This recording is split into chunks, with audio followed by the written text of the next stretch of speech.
തിരുസഭ നമുക്ക് ഇന്നത്തെ ചിന്തയ്ക്കായി നൽകിയിരിക്കുന്ന തിരുവചന ഭാഗം വിശുദ്ധ ലൂക്കാ എഴുതിയ സുവിശേഷം 6 അധ്യായം 37 മുതൽ 42 വരെയുള്ള വാക്യങ്ങളാണ്. ഈ വചനഭാഗത്ത് നാം കാണുന്നത് മറ്റുള്ളവരെ നമ്മൾ വിധിക്കരുത്, സ്വന്തം കണ്ണിലെ തടിക്കഷ്ണം എടുത്തു മാറ്റുക, പിന്നീട് അവരുടെ കണ്ണിലെ കരട് നീക്കാൻ ശ്രമിക്കുക. ഈശോ വളരെ വ്യക്തമായി പറയുന്നു, നിങ്ങൾ ആരെയും വിധിക്കരുത്, വിമർശിക്കരുത്, അളക്കരുത്. ഇത് പറയാൻ വളരെ എളുപ്പമുള്ള കാര്യമാണ്, പക്ഷേ ഇത് ജീവിക്കാനോ വളരെ പാടുള്ളതുമാണ്. യെശയ്യാ 5 അധ്യായത്തിൽ പലർക്കും ദുരിതമെന്ന് വിളിച്ചു പറയുന്നുണ്ട്. 6 അധ്യായത്തിൽ ദൈവം യെശയ്യായോട് ഇടപെടുന്ന ഒരു ഭാഗവും നമ്മൾ കാണുന്നുണ്ട്. 6 അധ്യായത്തിൽ യെശയ്യാ ഇങ്ങനെ പറയുന്നു, അയ്യോ എനിക്ക് ദുരിതം. അതിനു മുന്നുള്ള ഭാഗങ്ങളിലെല്ലാം യെശയ്യാ പറഞ്ഞത് മറ്റുള്ളവർക്ക് ദുരിതം എന്നാണ്. 6 അധ്യായത്തിൽ ദൈവത്തിൻ്റെ ഒരു വെളിപ്പെടൽ ഉണ്ടാകുമ്പോൾ യെശയ്യാ പറയുന്നത്, അയ്യോ എനിക്കും ദുരിതം. ഞാൻ അശുദ്ധമായ അധരങ്ങളുള്ളവനും അശുദ്ധമായ അധരങ്ങൾ ഉള്ളവരുടെ ഇടയിൽ ജീവിക്കുന്നവനുമാകുന്നു. എൻ്റെ കണ്ണ് ദൈവത്തെ ദർശിച്ചു.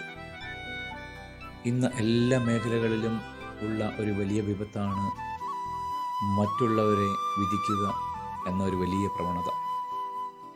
നമ്മൾ മറ്റുള്ളവരെ നോക്കുമ്പോൾ എന്തോരം കുറവുകളാണ്, അത് സമർത്ഥിക്കാൻ നമ്മൾ എന്തോരം പാടുപെടുന്നു. പ്രിയപ്പെട്ടവരെ, ഇന്നത്തെ സുവിശേഷത്തിലൂടെ ഈശോ നമുക്ക് പറഞ്ഞു തരുന്നത്, നമ്മൾ അന്യരുടെ കുറവുകൾ കണ്ടെത്തി വിധി പ്രസ്താവിക്കുന്നതിൻ്റെ പകുതി അധ്വാനം മതി നമുക്ക് നമ്മെ തന്നെ ഒന്ന് വിധിക്കാൻ. നമ്മുടെ കുറവുകളെയും ബലഹീനതകളെയും മനസ്സിലാക്കി അത് നമ്മുടെ ജീവിതത്തിൽ നിന്ന് മാറ്റിക്കളയുമ്പോൾ ഈശോയുടെ കണ്ണിലൂടെ നമുക്ക് മറ്റുള്ളവരെ കാണാനും അവരിലെ നന്മ ദർശിക്കാനും നമ്മൾക്ക് കഴിയും. ഇതേ ഭാഗം തന്നെ വിശുദ്ധ മത്തായി സുവിശേഷകൻ പറയുന്നുണ്ട്. 7 അധ്യായത്തിൽ വിധിക്കരുത് എന്ന് പറയുന്ന ഈശോ നിങ്ങൾക്ക് വിവേകം കൂടി ഉണ്ടാകണമെന്ന് നമ്മെ ഓർമ്മിപ്പിക്കുന്നു. വിശുദ്ധമായവ നായ്ക്കൾക്ക് കൊടുക്കരുത്, മുത്തുകൾ പന്നികൾക്ക് ഇട്ടുകൊടുക്കരുത്. ചിലപ്പോൾ ഈ നായ്ക്കളും പന്നികളും നിങ്ങളെ തിരിച്ച് ആക്രമിച്ചെന്ന് വരാം. നമുക്ക് വചനാടിസ്ഥാനത്തിലുള്ള നിലപാടുകൾ വേണം. നീതിക്ക് വേണ്ടി, നീതി നിഷേധിക്കപ്പെടുന്നതിന് വേണ്ടി നിലകൊള്ളണം. അപരനിലെ കുറവുകളെ മാത്രം കണ്ടെത്തുന്ന നമ്മൾ നമ്മുടെ അതേ കുറവുകളെ മറച്ചുവെക്കാൻ ശ്രമിക്കുകയും അതിലൂടെ നമ്മളെല്ലാ കാര്യങ്ങളിലും ശരിയാണെന്ന് നമ്മളെ തന്നെ മഹത്വവൽക്കരിക്കുകയും ചെയ്യുകയാണ് പലപ്പോഴും നമ്മൾ ചെയ്യുന്നത്. അവിടെ നമ്മളിലെ ഞാനെന്ന ഭാവം ഉണരുകയും അഹങ്കാരമെന്ന വലിയ തിന്മ നമ്മുടെ ചിന്തകളിലും മനോഭാവങ്ങളിലും നിറയുകയും ചെയ്യും. അഹങ്കാരം എന്ന തിന്മ നമ്മിൽ നിറഞ്ഞാൽ സുവിശേഷം എന്നല്ല ഒന്നും തന്നെ നമുക്ക് അംഗീകരിക്കാനോ മനസ്സിലാക്കാനോ കഴിയുകയില്ല.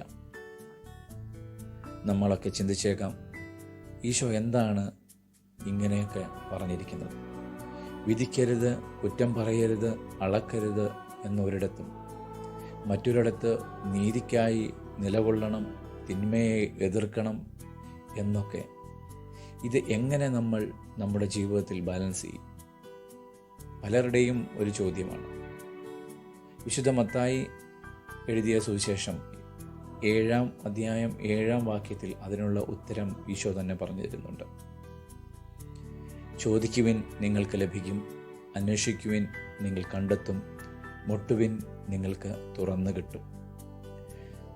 നമുക്ക് മറ്റുള്ളവരെ വിധിക്കാതിരിക്കാനും അവനിലെ നന്മ കാണാനും നീതിക്ക് വേണ്ടി നിലകൊള്ളാനും നമ്മിലെ കുറവുകളെ കണ്ടെത്തി തിരുത്തി ജീവിക്കുവാനും വേണ്ട കൃപ ലഭിക്കുവാൻ നമുക്ക് പ്രാർത്ഥിക്കാം. സുവിശേഷം ജീവിക്കുവാനും പ്രവർത്തിക്കാനും വേണ്ട കൃപ ലഭിക്കുന്നതിന് നമുക്ക് ക്രിസ്തു തന്നെയായ തിരുവചനത്തിൽ അന്വേഷിക്കാം.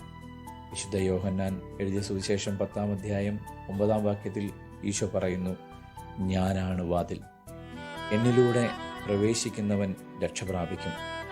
സുവിശേഷം ജീവിക്കാൻ വേണ്ട കൃപ ലഭിക്കാൻ നമുക്ക് ഈശോ ആകുന്ന വാതിലിൽ മുട്ടാം. ഇന്നത്തെ തിരുവചനയാത്ര നമുക്ക് ഈ കൃപയുടെ വാതിലുകൾ തുറന്നു കിട്ടട്ടെ എന്ന് ആത്മാർത്ഥമായി പ്രാർത്ഥിക്കുന്നു. ഈശോ അനുഗ്രഹിക്കട്ടെ.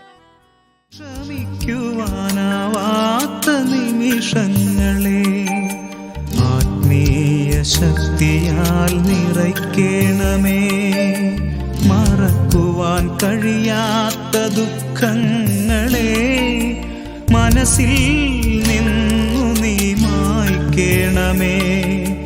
യേശുവേ, എന്നേശുവേ, നീ മാത്രമെൻ സഹായം.